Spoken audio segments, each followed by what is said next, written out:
കൺപോളകൾക്ക് മീതെ സൂര്യപ്രകാശം അടിച്ചതും വൈഭവ് കണ്ണ് ചിമ്മി തുറന്നു. തുറന്നു കിടക്കുന്ന ബാൽക്കണിയിൽ നിന്നും ഇരച്ചെത്തിയ വെട്ടത്തെ ഒന്ന് നോക്കിയതിനു ശേഷം അവന്റെ പൂച്ചക്കണ്ണുകൾ പോയത് തന്റെ നെഞ്ചിൽ കിടക്കുന്നവളിലേക്കാണ്. വൈഭവിന്റെ ചുണ്ടൊന്നു വിടർന്നു. കൊച്ചു കുഞ്ഞിനെ പോലെ അവന്റെ നെഞ്ചിൽ പതുങ്ങി കിടക്കുന്നവളെ അങ്ങനെ നോക്കിയതും അവനിൽ ഭംഗിയുള്ള ഒരു ചിരി നിറഞ്ഞു.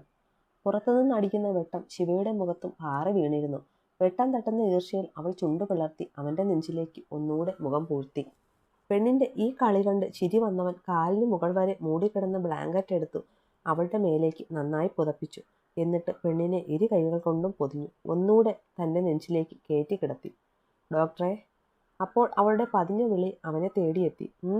അവനൊന്ന് മൂളി. നേരം വെളുത്തോ? പാടിയ ഒച്ചയിൽ കണ്ണുകൾ തുറക്കാതെ തന്നെ ശിവ ചോദിച്ചു. എന്തേ വെളുക്കണ്ടേ? കുറുമ്പോടെയുള്ള അവന്റെ ചോദ്യം.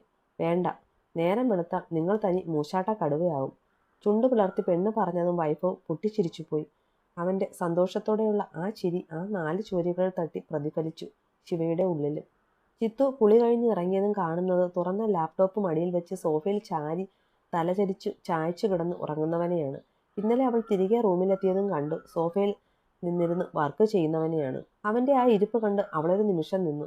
മാനേജർ സാറേ, എന്തേ കഴുത്ത് തടവുന്നേ? വയ്യേ? ചോളത്തരി പൂക്കൾ നിറഞ്ഞു നിൽക്കുന്ന ആ മൊട്ടക്കുന്നിന്റെ മുകളിൽ ഇരിക്കുമ്പോൾ കഴുത്ത് തടവിക്കൊണ്ടിരിക്കുന്നവനെ നോക്കി അവൾ ചോദിച്ചു. ഒന്നുമില്ല പെണ്ണെ, ചെറിയൊരു വേദന. ഇന്നലെ പ്ലാന്റേഷന്റെ കുറെ കണക്ക് ശരിയാക്കുമായിരുന്നു. രാത്രി എൻ്റെ ലാപ്ടോപ്പ് മടിയിൽ വെച്ച് അത് ചെയ്തേ. ഒത്തിരി നേരം കുനിഞ്ഞിരുന്ന ലാപ്പിൽ നോക്കിയതിൻ്റെയാ വല്ലാത്തൊരു വേദനയും പിടുത്തവും. കഴുത്തൊന്ന് സ്ട്രെച്ച് ചെയ്ത് അവൻ പറഞ്ഞത് കേൾക്കവേ പെണ്ണിന്റെ മിഴികൾ ഒന്ന് മിന്നി. ഒരു കാര്യം ചെയ്ത് ദേ സാറി ചായ ഒന്ന് കുടിച്ചേ, അപ്പോഴേക്കും ഞാനൊരു വിദ്യ കാണിച്ചു തരാം. കയ്യിൽ കൊണ്ടുവന്ന ഫ്ലാസ്കിൽ നിന്ന് ഒരു കപ്പ് ചായ ഒഴിച്ച് അവന്റെ കയ്യിലേക്ക് കൊടുത്തുകൊണ്ട് അവൾ പറഞ്ഞു. നീ എന്ത് ചെയ്യാൻ പോവാ? പറയാം. ആദ്യം മാഷ് ആ ചായ കുടിക്ക്. പിന്നെ കുടിക്കുമ്പോൾ കണ്ണടച്ച് നല്ലതുപോലെ ആസ്വദിച്ച് വേണം കുടിക്കാൻ.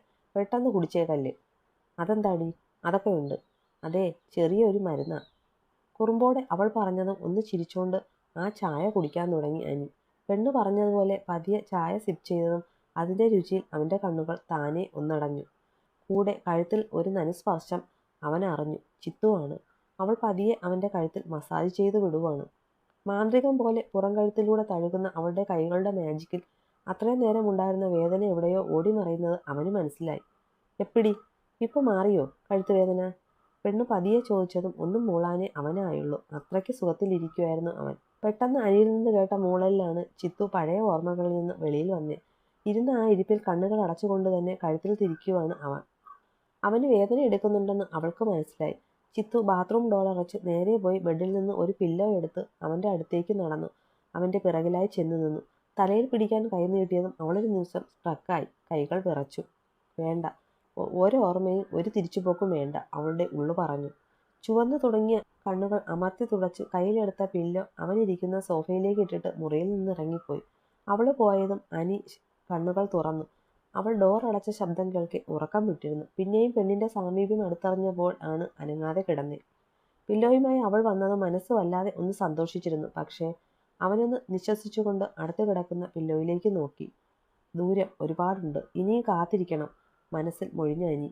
ശിവ കണ്ണുകൾ തുറന്നതും ചെരിഞ്ഞു കിടക്കുന്ന അവളുടെ നോട്ടം പോയത് തന്റെ ആലിലെ താലിയിലാണ്. വൈഫിന്റെ പേര് കൊത്തിയ ആ താലി നോക്കിക്കിടക്കെ അവളിൽ വല്ലാത്തൊരു സന്തോഷം നിറഞ്ഞു. പൂർണ്ണമായും താൻ ഇന്ന് ആ പേരിന് ഉടമയുടേതാണ്. നുണക്കുഴി കവലിൽ തെളിഞ്ഞു നിന്ന നിറച്ചിരിയോടെ അവൾ തിരിഞ്ഞു എതിർ സൈഡിലേക്ക് നോക്കി. എന്നാൽ അവിടം ഒഴിഞ്ഞുകിടപ്പാണ്. വൈഭവ് ഇല്ല.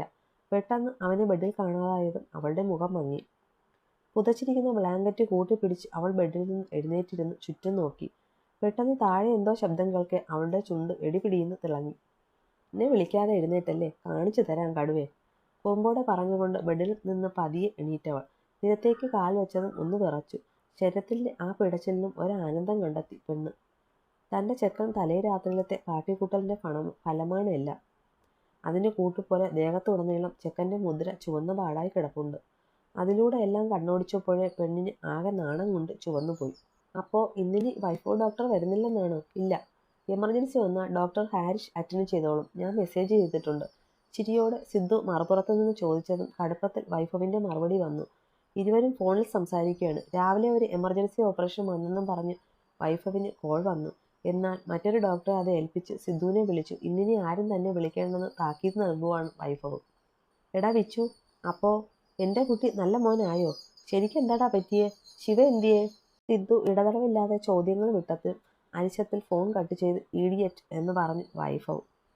തിളച്ചു വന്ന കോഫി പോട്ടിൽ നിന്ന് 2 കപ്പിലേക്ക് പകർത്തി തിരിഞ്ഞതും പുറകിൽ സ്റ്റെയർ ഇറങ്ങി അങ്ങോട്ടേക്ക് വരുന്നവളെ കണ്ട അവൻ്റെ പൂച്ച കണ്ണുകൾ ഒന്ന് വിടർന്നു. കുളിച്ച് ഈറനായ നനഞ്ഞ മുടി ഒരു ടർക്കി കൊണ്ട് തുടയ്ക്കുന്നുണ്ട്. മുട്ടിനു മേലെ നിൽക്കുന്ന ഒരു ബ്ലൂ കളർ ഷർട്ട് മാത്രമാണ് പെണ്ണിന്റെ വേഷം.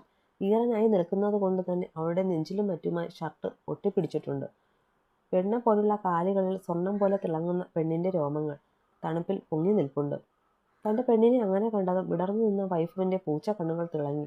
ചുണ്ടുമടക്കി ഒരു ചിരി അവനിൽ സ്ഥാനം പിടിച്ചു. അവന്റെ നോട്ടം തന്നിലാണെന്ന് അറിയാമെങ്കിലും യാതൊരു വിധത്തിലും അവനെ മൈൻഡ് ചെയ്യാതെ മുടി തൂത്തു ടർക്കി അവിടെ ഒരു കസേരയിൽ വിരിച്ചിട്ടു. എന്നിട്ട് ഒളി കണ്ണാലെ വൈഫവിനെ നോക്കി. ഒരു ബ്ലാക്ക് ബോക്സർ ഷോർട്ട് മാത്രമാണ് അവന്റെ വേഷം. എടുത്തു നിൽക്കുന്ന അവന്റെ 6 പാക്ക് ബോഡിയിലും വിരിഞ്ഞ നെഞ്ചിലൂടെയുമെല്ലാം അവളുടെ ഉണ്ടക്കണ്ണുകൾ ഓടി നടന്നു. വെറുതെയാണ് എൻ്റെ മഹാദേവ ഇങ്ങയുടെ പിറകെ കണ്ട പെൺപിളകളൊക്കെ കറങ്ങുന്നേ. അവളൊന്ന് നിശ്വസിച്ചു സ്വയം പെറുപിറുത്തു പറഞ്ഞു. ഒറ്റയടിക്ക് നോക്കി തീർക്കണ്ടടി ഉണ്ടക്കണ്ണി, നിന്റെ സ്വന്തം പ്രോപ്പർട്ടി തന്നെയാ. പെണ്ണിനെ നോക്കി കുറുമ്പ് നിറഞ്ഞ ചിരിയോടെ വൈഭവ് പറഞ്ഞു. അത് കേൾക്കെ അവളുടെ മുഖം ഒരു കൊട്ടയ്ക്ക് വീർത്തു കെട്ടി. പിന്നെ നോക്കാൻ പറ്റിയ മുതൽ, അങ്ങോട്ട് മാറി നിൽക്ക്, എനിക്ക് ചായ ഇടണം. അവനെ തള്ളി മാറ്റി പാതകത്തിന്റെ അടുത്തേക്ക് നീങ്ങി നിന്നു ശിവ. വൈഭവിന് ചിരി പൊട്ടി. പെണ്ണിന്റെ പരിഭവം അവന് മനസ്സിലായിരുന്നു. അവൻ അവിടെ ഭിത്തിയിൽ ചാരി കൈകൾ പിണച്ചു കെട്ടി നിന്നു. You know that's my favourite shirt. അവളെ ഉറ്റുനോക്കിക്കൊണ്ട് ചിരിയോടെ അവൻ പറഞ്ഞു. അതിനെന്താ? ഞാൻ ഈ ഷർട്ടിൽ ആരുടെയും പേരൊന്നും കണ്ടില്ല. എനിക്കിഷ്ടപ്പെട്ടു, ഞാൻ എടുത്തിട്ടു. എന്തേ? ഗൗരവം ഒട്ടും കുറയ്ക്കാതെ കൂർത്ത മുഖവുമായി ഒന്ന് തിരിഞ്ഞു നോക്കി ശിവ പറഞ്ഞു. ഓക്കെ, തനിക്കിഷ്ടപ്പെട്ടു, താൻ എടുത്തിട്ടു. പക്ഷേ ഒന്ന് പറയാതെ വയ്യ, ഇതിട്ട് നീ നിൽക്കുന്ന ഈ നിൽപ്പ്. ഉഫ്, it's too much sexy for me Aami. Feel like I could eat you right now. സ്വരത്തിൽ വശ്യത നിറച്ച് അവൻ്റെ ഹസ്കി ശബ്ദത്തിൽ പറഞ്ഞതും അത്രയും നേരം കൂർത്ത ശിവയുടെ കവളുകൾ ചുവന്നു കയറി നാണം കൊണ്ട് വല്ലാതെ അയവൾ ചിരി അടക്കി പിടിച്ചു നിന്നു. കോംപ്ലിമെൻ്റ് പറഞ്ഞതാണെങ്കിൽ ഞാനത് വരവ് വച്ചിരിക്കുന്നു. തികട്ടി വന്ന ചെഞ്ചുവപ്പ് ചിരി അവനെ കാണിക്കാതെ തിരിഞ്ഞു നിന്ന് തന്നെ പറഞ്ഞുകൊണ്ട് അവൾ ചായപാത്രം കയ്യിലെടുത്തു. പെട്ടെന്ന് അരയിൽ കൂടി അവൻ്റെ കൈകൾ പെണ്ണിനെ വലിഞ്ഞു മുറുക്കി നെഞ്ചോട് ചേർത്ത് പിടിച്ചു. അവനെ തടയാൻ അവളുടെ നാവ് ശ്രമിക്കുന്നുണ്ടെങ്കിലും പുറത്ത് അറിയുന്ന പ്രിയപ്പെട്ട ആ ചൂടിൽ പിടിച്ചു കെട്ടി നിന്നു ശിവ. സത്യം പറ പെണ്ണേ, are you trying to seduce me? എന്നെ മത്ത് പിടിപ്പിക്കാനല്ലേ നീ നിൽപ്പ് നിൽക്കുന്നേ? പെണ്ണിൻ്റെ പിൻകഴുത്തിൽ ചുണ്ടുകൾ മുട്ടിച്ചു പതിഞ്ഞ ശബ്ദത്തിൽ അവൻ ചോദിച്ചതും അവൻ്റെ നിശ്വാസത്തിൽ പൊള്ളിപ്പിടഞ്ഞുപോയി Shiva. What? Of course not. ഞാൻ അങ്ങനെയൊന്നും ചിന്തിച്ചിട്ട് പോലുമില്ല. അസാധാരണമായി മിടിക്കുന്ന തൻ്റെ ഹൃദയത്തെ വരിയിലാക്കാൻ ശ്രമിച്ചുകൊണ്ടവൾ വിക്കി പറഞ്ഞു. നീ ശ്രമിച്ചാലും ഇല്ലേലും I am out of the control. പറഞ്ഞുകൊണ്ട് പെണ്ണിനെ ഇടുപ്പിലൂടെ പിടിച്ചു തിരിച്ചു കറക്കിയതും കണ്ണു തള്ളി അവന് നേരെ വന്നു നിന്നു ശിവ. അടുത്ത നിമിഷം പെണ്ണിനെ തൂക്കിയെടുത്ത് തോളിലിട്ടു. ഇതെന്താ ഈ കാണിക്കുന്ന ഡോക്ടറെ? എന്നെ താഴെ ഇറക്ക്, അവൾ കുതറിക്കൊണ്ട് പറഞ്ഞു. പിടയ്ക്കാതെ കിടക്ക് പെണ്ണേ, നമുക്കൊന്ന് ഫ്രഷ് ആവാം, അവൻ ചിരിയോടെ പറഞ്ഞു. അതിന് ഞാൻ ഒന്ന് കുളിച്ചതാടോ കടുവേ. സാരമില്ലടി, ഇവിടെ ആവശ്യത്തിന് വെള്ളമുണ്ട്, നമുക്കത് കുറച്ച് തീർക്കാമെന്നേ. കുസൃതി ചിരിയോടെ പറഞ്ഞുകൊണ്ടവൻ അവളുമായി റൂമിലേക്ക് നടന്നു. വിളിപ്പിച്ചത് എന്തിനാണെന്ന് ഇതുവരെ പറഞ്ഞില്ല. കോഫി ഷോപ്പിൽ എതിർവശത്തിരിക്കുന്ന നരേന്ദ്രനെ നോക്കി നടാഷ ചോദിച്ചു. നടാഷ, ആനന്ദും മീരയും എന്നോടൊരു കാര്യം പറഞ്ഞു. വൈഭവിൻ്റെയും ശിവാമ്മയുടെയും റിസപ്ഷൻ്റെ അന്ന് താനുമായി അവിടെ ഉണ്ടായ ഒരു ഇൻസിഡൻറ്റ്. അതിനെപ്പറ്റി സംസാരിക്കാനാണ് ഞാൻ വന്നേ. മുഖവരയില്ലാതെ നരേന്ദ്രൻ പറഞ്ഞു തുടങ്ങി. അതിനെപ്പറ്റി എന്ത് സംസാരിക്കാൻ? സാറിൻ്റെ മരുമോൾ ശിവാമ്മയ്ക്കെതിരെ ഒരു പ്ലാൻ ഇട്ടു. അതറിയാതെ ഇരുന്ന ഞാൻ അവളെ പോയി രക്ഷിച്ചു, അത്രയേ ഉള്ളൂ. ഗൗരവത്തോടെ നരേന്ദ്രൻ ചോദിച്ചതിന് കൂളായി മറുപടി നൽകി നടാഷ. അതത്ര നിസ്സാരമായി കാണാൻ ഞാൻ ആഗ്രഹിക്കുന്നില്ല നടാഷ. നിന്നെ ഇറക്കിയത് ഞാനാ. അത് എന്തിനാണെന്ന് നിനക്കറിയാമല്ലോ. വൈഭവിൻ്റെ പതനത്തിന്. അതിന് അവൻ്റെ കൂടെ നിന്ന് ഞാൻ പറയുന്നത് ചെയ്യാനാ നിനക്ക് ഞാൻ പൈസ തരുന്നത്. അല്ലാതെ എൻ്റെ പിള്ളേർക്കിട്ടുണ്ടാക്കി അവനെയും അവൻ്റെ ഭാര്യയെയും പുണ്യവാളന്മാരാക്കാനല്ല. നരേന്ദ്രൻ അരിശത്തോടെ കുറച്ച് ഉച്ചത്തിൽ അത് പറഞ്ഞത് നടാഷ ഒന്ന് ഞെട്ടി. മീര ഈ പ്ലാൻ ഇട്ടത് എൻ്റെ അറിവോടെയല്ല. അതുകൊണ്ട് നിനക്കും ഇതറിയില്ലെന്ന ഒറ്റ കാരണം കൊണ്ട് ഈ ഒരൊറ്റ തവണത്തേക്ക് മാത്രം ഞാനിത് ക്ഷമിക്കുക. നിനക്ക് അവനോടുള്ള ഇഷ്ടമൊക്കെ എനിക്കറിയാം. അത് മനസ്സിൽ വെച്ചോണ്ട് അവൻ എതിരെ ഞങ്ങൾക്ക് കളിക്കുന്ന കളിയിൽ ഇനി ഒരിക്കൽ കൂടി ഇടയിൽ കയറി നിൽക്കരുത് നീ. നിന്നാൽ താക്കീതുപോലെ വിരൽ ചൂണ്ടി അയാൾ പറഞ്ഞതും കൂർത്ത കണ്ണാലെ നടാഷ അയാളെ ഒന്ന് നോക്കി. ഞാൻ പറഞ്ഞത് ഓർമ്മയിൽ വെച്ചോണം. പിന്നെ ഇനി മുതൽ അവൻ്റെ എല്ലാ മോവും എന്നെ അപ്പോൾ അറിയിക്കണം, കേട്ടോ?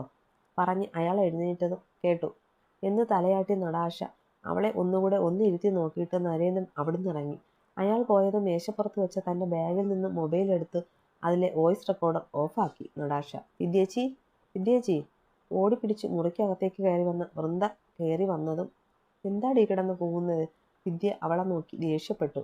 സോറി ചേച്ചി, പെട്ടെന്ന് ചേച്ചിയോട് സംസാരിക്കാൻ വന്നപ്പോൾ ഇത്തിരി ധൃതി കൂടിയതാ. ഇത്രയ്ക്ക് ധൃതി കൂടാൻ എന്താ നിനക്ക് പറയാനുള്ളേ? ചേച്ചി, അത് ആ ചൈത്രയെ ഒറ്റയ്ക്ക് കിട്ടുമ്പോൾ പറയണമെന്ന് എന്നെ ഏൽപ്പിച്ചല്ലോ. ഇപ്പോ അവൾ അടുക്കളയെ ഒറ്റയ്ക്കാ. വൃന്ദ പറഞ്ഞതും വിദ്യയുടെ മുഖം ഒന്ന് വിടർന്നു. ശരിക്കും അവൾ മാത്രമേ ഉള്ളൂ അവിടെ? അതെ ചേച്ചി, ഞാൻ നോക്കി. സീത മുറ്റത്ത് അമ്മയ്ക്കൊപ്പം നിൽക്കുക. അവിടെ തന്നെയുണ്ട് ആ അപർണയും ആദിയും. ബാക്കി ആരും ഇവിടെ ഇപ്പോൾ ഇല്ല. വൃന്ദ വലിയ ഉത്സാഹത്തോടെ പറഞ്ഞു. എന്നാ ശരി, മാണിക്യമംഗലത്തെ മൂത്ത മരുമകളുടെ ഭ്രാന്തിനുള്ള ആദ്യത്തെ ഗുളിക നമുക്കിപ്പോൾ കൊടുക്കാം. നീ വാ. ഗൂഢമായ ചിരിയോടെ വൃന്ദയെയും പിടിച്ചുകൊണ്ട് മുറിയിൽ നിന്നിറങ്ങി വിദ്യ. അകത്തു നിന്നും വലിയ ശബ്ദം കേട്ടത് മുറ്റത്ത് നിന്ന മുത്തശ്ശിയും സീതയും അപ്പവും അകത്തേക്ക് ചെന്നു. കിച്ചണിൽ എത്തിയതും കണ്ടത് അവിടെ നിലത്ത് പൊട്ടിക്കിടക്കുന്ന കുറേ പ്ലേറ്റുകളും അതിനടുത്ത് നിൽക്കുന്ന ചൈത്രയുമാണ്. എന്താ മോളെ പറ്റിയേ? ഇതെല്ലാം എങ്ങനെയാ പൊട്ടിയ? അത് മുത്തശ്ശി, ചൈത്ര പറഞ്ഞു. ഞാൻ പറയാം അമ്മേ, അതെങ്ങനെ പൊട്ടിയതാണെന്ന്. മുത്തശ്ശിയുടെ ചോദ്യത്തിന് ചിത്തു മറുപടി പറയും മുന്നേ വൃന്ദയുടെ ശബ്ദം അവിടെ ഉയർന്നു. അമ്മേ, ഈ പെണ്ണിനോട് കറി എടുത്തു വെക്കാൻ നല്ലൊരു ബോൾ ഷെൽഫിൽ നിന്ന് എടുക്കാൻ ഞാൻ പറഞ്ഞു. അപ്പോൾ ഇവൾ പറയുക, ആവശ്യത്തിന് പാത്രം ഇവിടെ ഉണ്ടല്ലോ, പിന്നെ എന്തിനാ അവിടുന്ന് എടുക്കുന്നതെന്ന്. അപ്പോൾ ഇതൊന്നും കാണാൻ വെച്ചേക്കുന്നതോ നിന്റെ വീട്ടിൽ നിന്നും കൊണ്ടുവന്നതോ അല്ലല്ലോ എന്ന് ഞാനെന്ന് ചോദിച്ചു പോയി. അതിന്റെ ദേഷ്യം തീർക്കാൻ ഈ പെണ്ണ ഇതെല്ലാം താഴെയിട്ട് പൊട്ടിച്ച്. ചൈത്രയ്ക്ക് നേരെ വിരൽ ചൂണ്ടി ദേഷ്യത്തിൽ വൃന്ദ പറഞ്ഞു നിർത്തിയതും എല്ലാവരുടെയും നോട്ടം അവളിലേക്കായി. ഇല്ല മുത്തശ്ശി, ഞാനല്ല. അമ്മായി പറഞ്ഞത് കേട്ട് ഞാൻ ഷെൽഫിൽ നിന്ന് ബൗൾ എടുത്തതാ. എടുത്തു തിരിഞ്ഞപ്പോഴേക്കും പെട്ടെന്ന് ഇതെല്ലാം തനിയെ നിലത്തേക്ക് വീണ് പൊട്ടുവായിരുന്നു. കള്ളം, പച്ച കള്ളമാണമ്മേ. അമ്മ ഒന്ന് നോക്കിയേ, ഇത്രയും വലിയ ഷെൽഫിൽ നിന്ന് എങ്ങനെയാ ഈ കണ്ട പാത്രങ്ങളൊക്കെ താഴെ വരുന്നേ? അതും അടുക്കി വെച്ച 2 റാക്കിലെ പാത്രങ്ങൾ. വൃന്ദ പറഞ്ഞത് മുത്തശ്ശി അത് ശരിയാണല്ലോ എന്ന പോലെ നോക്കി. ചില്ല് ഷെൽഫിൽ അടുക്കി വെച്ചിരിക്കുന്ന പാത്രങ്ങൾ എങ്ങനെ എല്ലാം കൂടി ഒന്നിച്ച് താഴെ വീഴും? ഏട്ടത്തി അമ്മയാണ് ഇത് ചെയ്തതെന്ന് അപ്പച്ചി കണ്ടോ? ഇല്ലല്ലോ, പിന്നെ എന്തിനാ ഇങ്ങനെ കിടന്ന് ഒച്ച വയ്ക്കുന്നേ? വൃന്ദയുടെ പറച്ചിൽ സഹിക്കാൻ വയ്യാതെ അപ്പു അവർക്ക് നേരെ ചൊടിച്ചു. കാണേണ്ട കാര്യമില്ലല്ലോ, ചിന്താശേഷിയുള്ളവർക്ക് ഊഹിച്ചൂടെ? ഞാൻ ഇവളോട് പറഞ്ഞു തീരുന്നതിന് പുറമെ ഇതെല്ലാം പൊട്ടിയെങ്കിൽ ഇത് ചെയ്തതും ഇവൾ തന്നെയാ.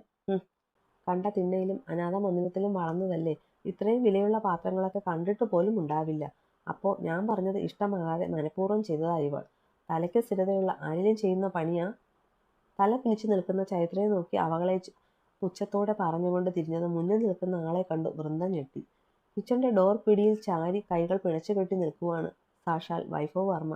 അവനടുത്ത് തന്നെ വലിഞ്ഞു മുറുകിയ മുഖത്തോടെ ശിവയുമുണ്ട്. എന്താ അപ്പച്ചി നിർത്തിയേ? ബാക്കിയൂടെ പറ. കടുത്ത സ്വരത്തിൽ അവൻ ചോദിച്ചതും വൃന്ദയ്ക്ക് ഉത്തരം മുട്ടി. അത് പിന്നെ മോനെ, വില കൂടിയ പാത്രങ്ങളല്ലേ ഇതൊക്കെ, അതാ ഞാൻ. താഴ്ന്ന ശബ്ദത്തിൽ ബന്ധപ്പെട്ടു പറയാൻ ശ്രമിച്ചു വൃന്ദ. പൊട്ടിപ്പോയ പാത്രങ്ങളുടെ കണക്ക് പറയാൻ അതെല്ലാം അപ്പച്ചി വാങ്ങിച്ചു വെച്ചതാണോ? അല്ലല്ലോ. അവൻ ചോദിച്ചതും അവർ ഇല്ലെന്ന് ഒന്ന് തലയാട്ടി. ഏട്ടത്തി ഈ വീട്ടിലെ മരുമകളാ. ഇവിടുത്തെ ഏത് സാധനവും എടുക്കാനും വേണേൽ എറിഞ്ഞുടയ്ക്കാനുമുള്ള അധികാരം ഏട്ടത്തിക്കുണ്ട്. മനസ്സിലായോ അപ്പച്ചിക്ക്? വൃന്ദയെ നോക്കി കടുപ്പിച്ച് അവൻ ഒന്നുകൂടെ പറഞ്ഞതും അവർ ശബ്ദം തീരെയില്ലാതെ എന്നൊന്ന് മൂളി. തല കുനിച്ചു നിൽക്കുന്ന വൃന്ദയെ ഒന്നുകൂടെ ഒന്നിരുത്തി നോക്കിയിട്ട് വൈഭവ് തിരിഞ്ഞ് റൂമിലേക്ക് നടന്നു. പോകും മുന്നേ അടുത്ത് നിൽക്കുന്നവളെ ഒന്ന് നോക്കാനും അവൻ മറന്നില്ല. വൈഭവ് പോയതും വൃന്ദ ചാടിത്തുള്ളി അകത്തേക്ക് പോയി. കുട്ടികളെല്ലാം പൊയ്ക്കോളൂ, ഇനി ഇവിടെ നിന്ന് കുപ്പിച്ചില്ലെന്നും കാലിൽ കൊള്ളണ്ട, ചെല്ല്. മുത്തശ്ശി പറഞ്ഞതും ശിവ ചെന്ന് ചിത്തുവിനെ പിടിച്ചു. അവൾ തൊട്ടതും ഏതോ ലോകത്തെന്ന പോലെ നിന്ന ചിത്തു അവളെ ഞെട്ടി നോക്കി. മുഖമെല്ലാം വിറച്ചു നിൽക്കുന്ന പെണ്ണിനെ കണ്ട് ശിവ ഒന്ന് ഞെട്ടി. വാ. ശിവ അവളെയും കൊണ്ട് റൂമിലേക്ക് നടന്നു. അവർക്ക് പിറകെ ആദിയും അപ്പവും പോയി. സീതേ, ഇതെന്താ ആലോചിച്ച് നിൽക്കുക നീ? ഇതൊക്കെ പെട്ടെന്ന് എടുത്തു കള. താഴെ പൊട്ടിക്കിടക്കുന്ന പ്ലേറ്റ് കഷ്ണങ്ങളിലേക്ക് നോക്കി നിൽക്കുന്ന സീതയെ തട്ടി വിളിച്ചു മുത്തശ്ശി. അത് അംബികാമ്മേ, ഒരു കാര്യം പറഞ്ഞാൽ ദേഷ്യപ്പെടരുത്. എനിക്കെന്തോ വൃന്ദ മാഡം പറഞ്ഞത് ശരിയാണെന്ന് തോന്നുന്നു.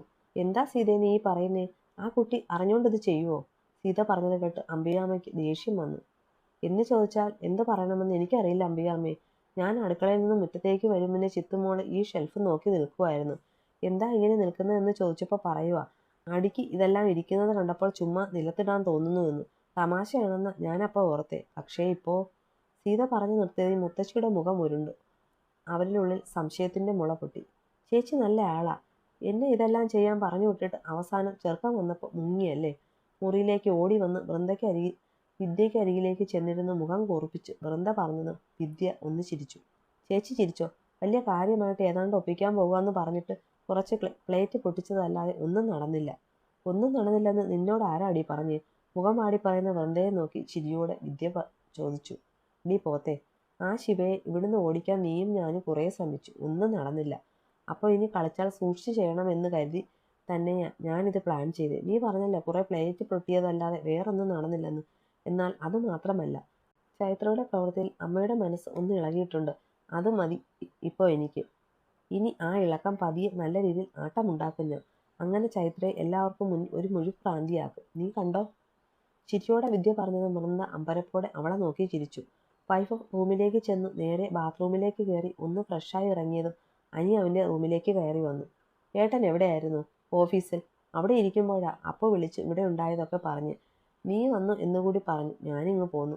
വൈഫിൻ്റെ ചോദ്യത്തിന് മറുപടി നൽകുന്നതിനൊപ്പം ഡോർ അടച്ച് ലോക്ക് ചെയ്തു അനി. വൃന്ദ അപ്പച്ചിക്കുള്ള മരുന്ന് ഞാൻ കൊടുത്തിട്ടുണ്ട്. അറിഞ്ഞു. എൻ്റെയും നിൻ്റെയും പെണ്ണ് എപ്പോഴും ഇവിടെ എല്ലാവരുടെയും കണ്ണിലെ കരടാണല്ലോ. പറഞ്ഞുകൊണ്ട് അനി ബെഡിലേക്കിരുന്നു.